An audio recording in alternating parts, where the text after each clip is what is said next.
ওম সাইরাম। আজ সচ্চরিত্রে ২০ নম্বর অধ্যায় পড়ব। এই অধ্যায়ের মেইন আলোচনার বিষয়বস্তুই হলো ঈশাদ উপনিষদের শিক্ষা। বাবা বলছেন, যা কিছু ঈশ্বর কৃপায় প্রাপ্ত হয়েছে তাতেই সন্তুষ্ট থাকো এবং তাতেই আনন্দে থাকো এবং দৃঢ় বিশ্বাস রাখো ঈশ্বরের প্রতি, কারণ ঈশ্বরই সর্বশক্তিমান। যা কিছু ভগবত কৃপায় প্রাপ্ত হয়েছে তাতে যদি তুমি খুশি থাকো, তাহলে দেখবে জীবনে কখনো তোমার কোনো কারণে মন খারাপ হবে না এবং অন্যের ধনের প্রতি তৃষ্ণার প্রবৃত্তিকে শেষ করে দাও। এখানের আলোচনার বিষয়বস্তুই হচ্ছে তাই। ঈশ্বর আমাদের প্রত্যেকের জন্য আলাদা আলাদা করে সব কিছু নির্ধারণ করে রেখেছে। আমি যদি এত বড় থালা পেতে বসে থাকি আর আমার জন্য যদি এতটুকুই থাকে, তাহলে আমি এতটুকুই পাবো।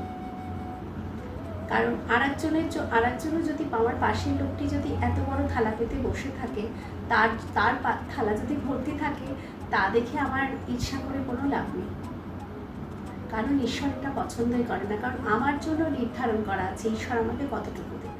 এই উপনিষদে আরেকটি কথা বলা আছে যে কর্তব্যকে ঈশ্বরের ইচ্ছে জেনে আমাদের জীবন কাটানো উচিত, বিশেষত সেই কর্তব্যগুলো যেগুলি শাস্ত্রে বর্ণিত আছে। উপনিষদ এখানে ব্যাখ্যা করেছেন যে আলস্যে আত্মার পতন ঘটে।